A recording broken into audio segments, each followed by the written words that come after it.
देखिए हर खबर यहीं पर, सब्सक्राइब कीजिए TV9 भारतवर्ष। चीन की इकोनॉमी को लेकर ये महज आंकड़ेबाजी है, ऐसा किसी भी देश के साथ हो सकता है। इकोनॉमी में उतार चढ़ाव आते रहते हैं। कैसे मान ले कि चीन में वाकई बुरे दौर की शुरुआत हो चुकी है? अगर आप भी ऐसा सोच रहे हैं तो इस रिपोर्ट को देखिए। ये तस्वीरें बीजिंग की हैं, जहां इन दिनों नीला आसमान साफ नजर आ रहा है।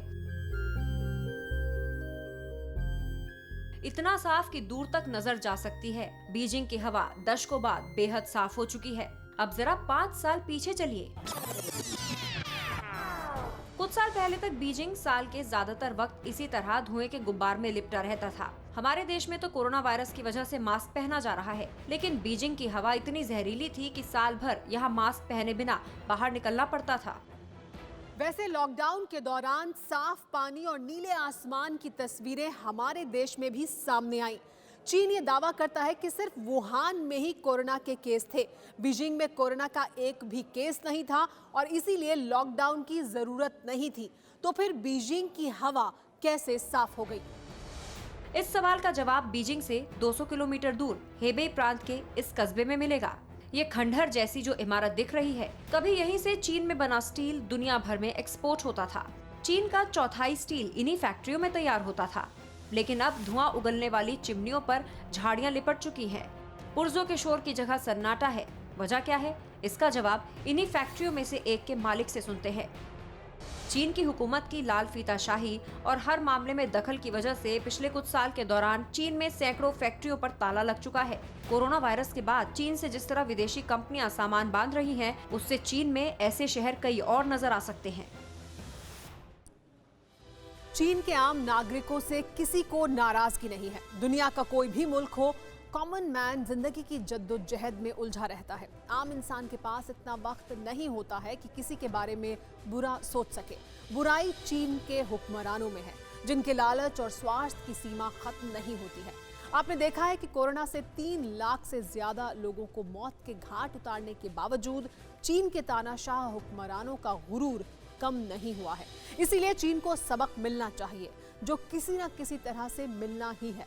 फिलहाल देश में लौटते हैं। राजस्थान से आई दिल को छू लेने वाली तस्वीर आइए आपको दिखाते हैं।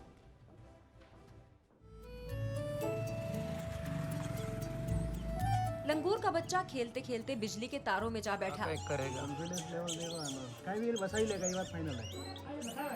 लेकिन ऊंचाई देखकर चीख निकलने लगी। लोग नीचे खड़े थे, लेकिन छत पर पहुंचने का जरिया नहीं था। तभी एक और लंगूर पहुंचा, बच्चे को बचाने की कोशिश की, लेकिन खतरे का अंदाजा था, लिहाजा हिम्मत नहीं हुई। लेकिन माँ तो माँ होती है, इसलिए बच्चे को बचाने के लिए जान दांव पर लगा दी, लेकिन कोशिश नाकाम रही।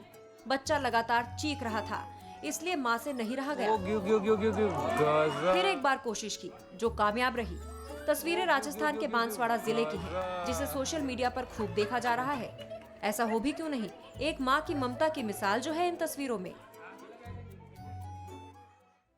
एक जानवर अपने बच्चे की जान बचाने के लिए किसी भी हद तक गुजर सकता है, लेकिन वायरस फैलाकर लाखों लोगों की जान लेकर भी चीन के चेहरे पर शिकन तक नहीं आई। लेकिन चीन को अब अपनी कारगुजारियों का एहसास होने लगा है।